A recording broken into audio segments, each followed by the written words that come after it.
It's Seeker Time. Halo Family Seeker.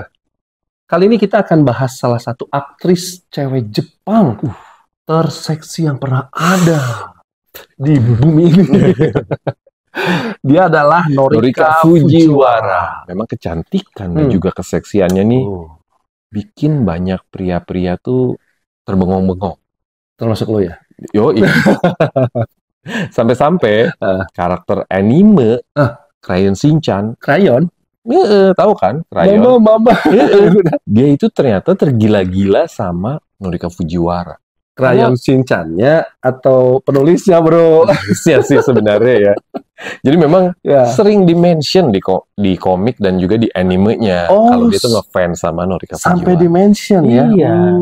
Oke, Norika ini mulai dikenal sejak mendapatkan peran di film yang berjudul Hana Yoridango. Yang merupakan sebuah adaptasi dari sebuah manga.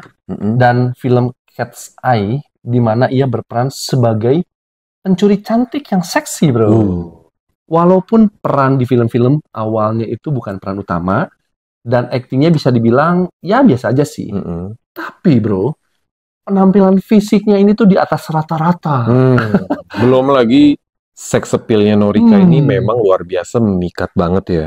Benar sekali. Pada masa itu, konon banyak pria Jepang yang tergila-gila sama Norika Fujiwara. Kayaknya sih bukan pria Jepang doang sih, bro. Pria Indonesia juga ya. Karena Norika ini memang dikenal berani tampil agak terbuka.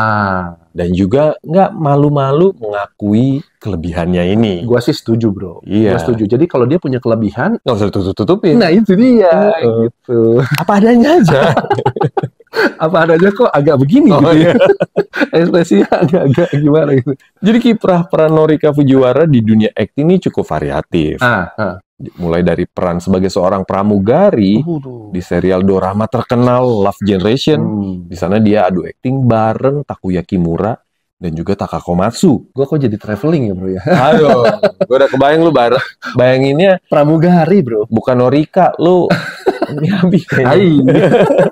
Nggak masalah gini, bro. Pramugari aja di seluruh dunia itu udah the best. Apalagi yang bodinya kayak bas betot. Apalagi diperanin sama Norika ini, bro. Gitu kan? Berat ngebayanginnya ya? Berat ngebayanginnya. Nggak sampai situ aja, guys. Lalu dia juga pernah jadi seorang pembaca berita, sampai jadi seorang guru seksi di film.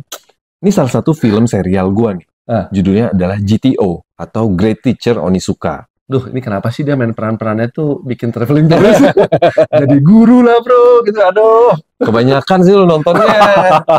Kirim link dong bagi-bagi. Iya, udah pakai VPN. Serial GTO yang rilis di tahun 99 ini termasuk sebuah serial yang sukses. Iya.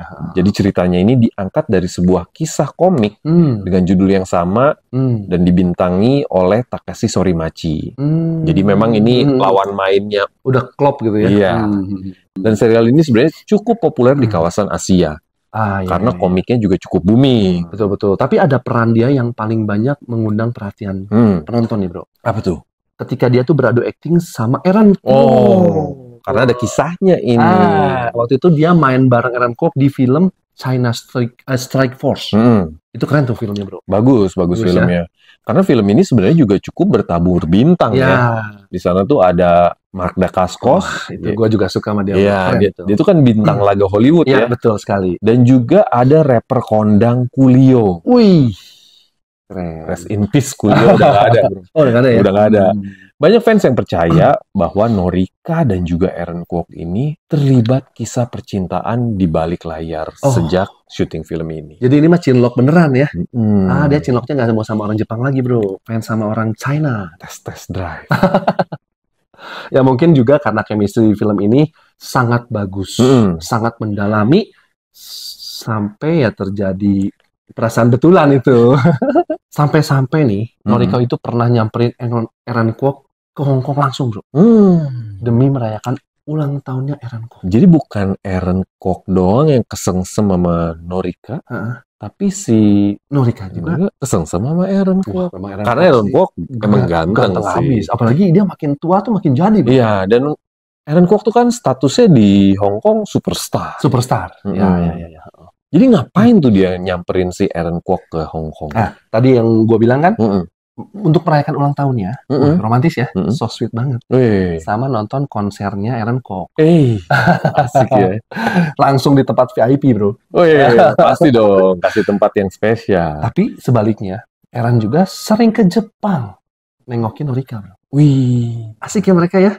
Emang sih, jadi ketika itu berita kedekatan mereka ini bikin heboh. Pasti, bro. Karena sempat terlihat dan juga dipublikasikan oleh biasalah paparazzi, tabloid, ya berita lah ya. Ya, infotainment ya. Mereka tuh terlihat ngedate bareng beberapa kali. Dan juga pernah berlibur bersama di Los Angeles, Amerika. Sampai di Amerika juga paparazzi mah tetap nyorot ya. Tapi sayangnya mereka tuh nggak pernah konfirmasi apa-apa. Seperti biasa, bro. Artis-artis. Even bukti udah ada aja nggak mau ngaku. Iya, benar ya. Ya bukan nggak mau ngaku sih. Apa perlu tes DNA?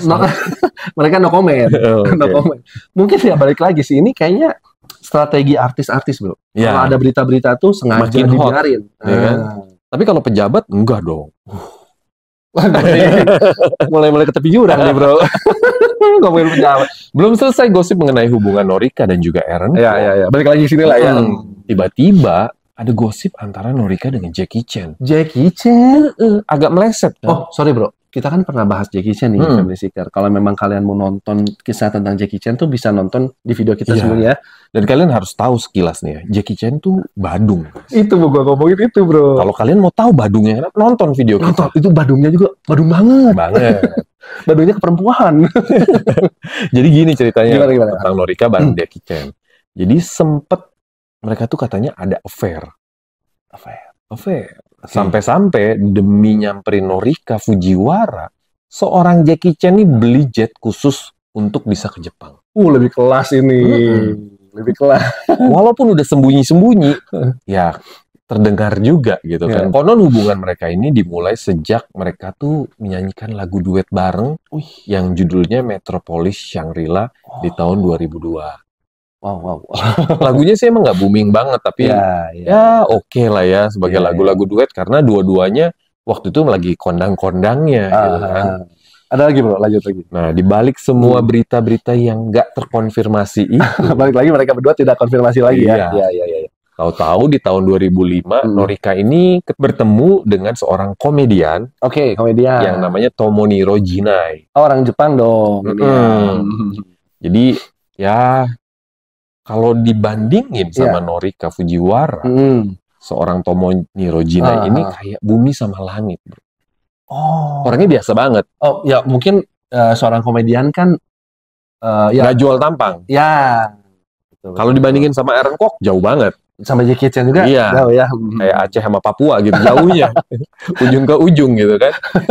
Dan ternyata usia Norika juga 3 tahun lebih tua dari si Tomoniro Jinai ini.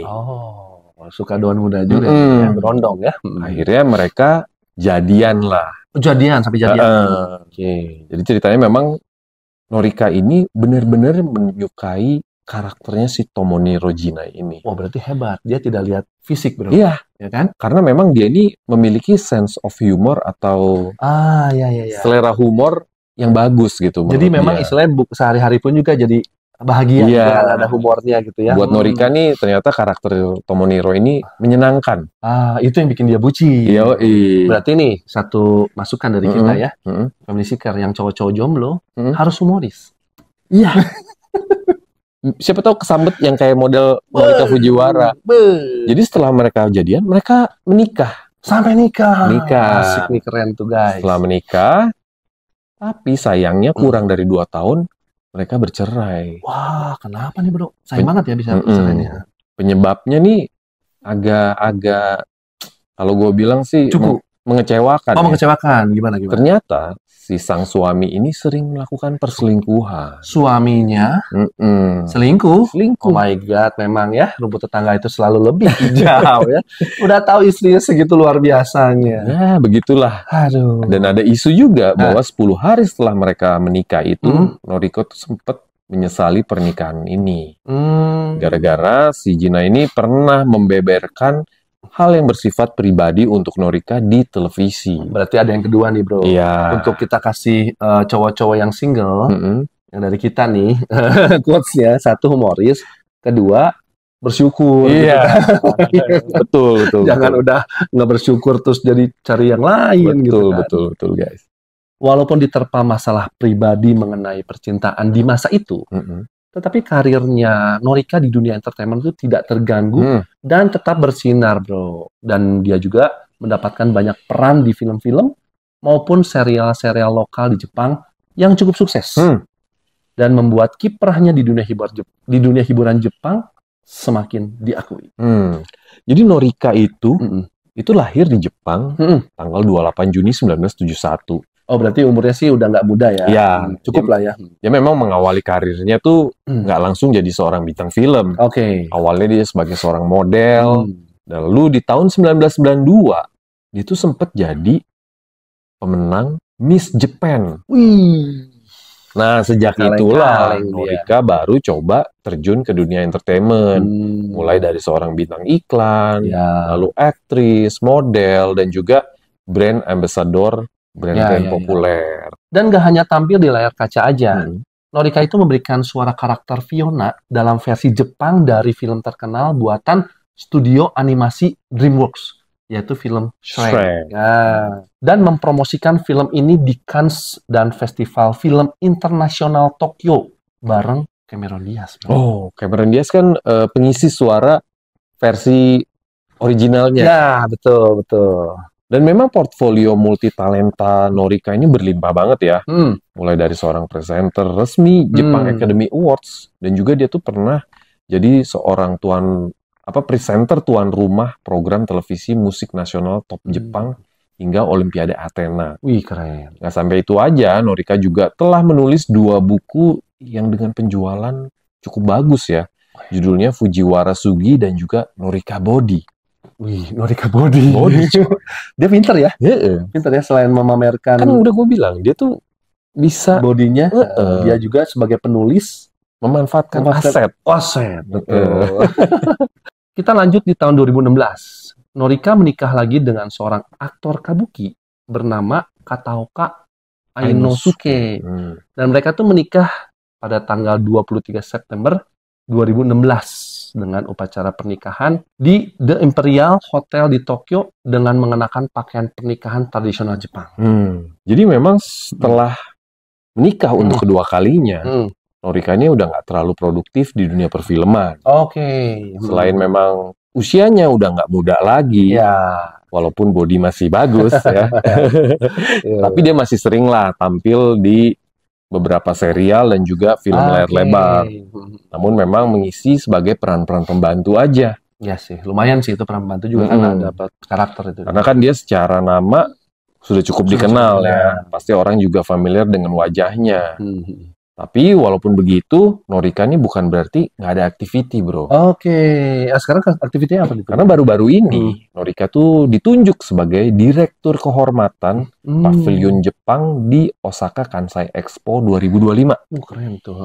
Oleh Kementerian Ekonomi, Perdagangan, dan juga Industri Jepang. Cakep, bro. Keren itu. Jadi di sana Norika akan berperan sebagai wakil pemerintah untuk menyambut para tamu-tamu dan juga undangan dari luar Jepang dan juga dari Jepang. Jadi dia sebagai perwakilan dari pemerintah ya di Jepang ya.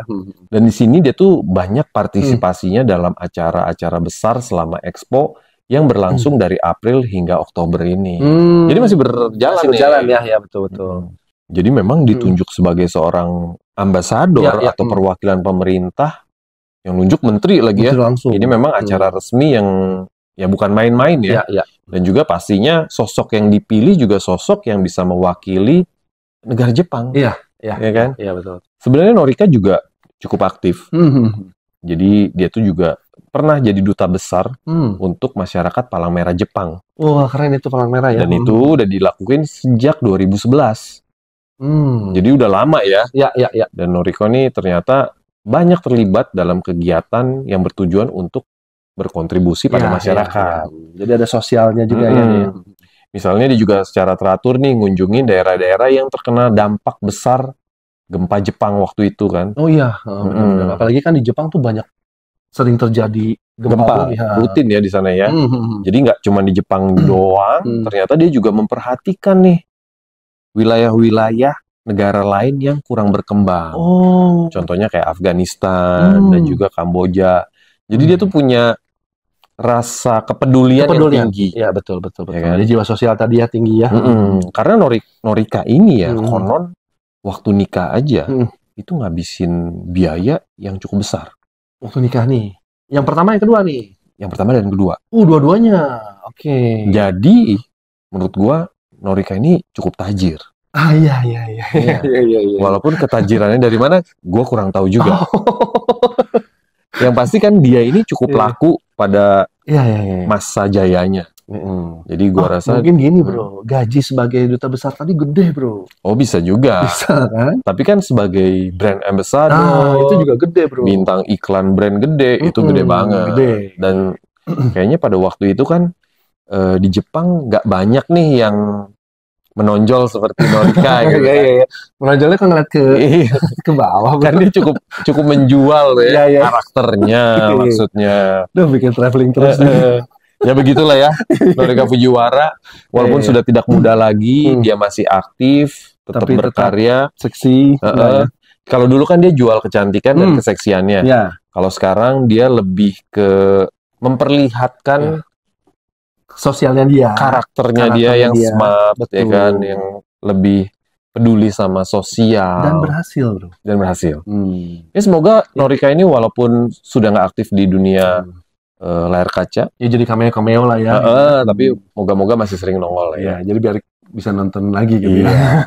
Oke guys, itulah cerita kita mengenai Norika Fujiwara. Kalau kalian punya info mengenai Norika juga yang tadi kita belum sampaikan, boleh coret-coret di kolom ya. It's alright.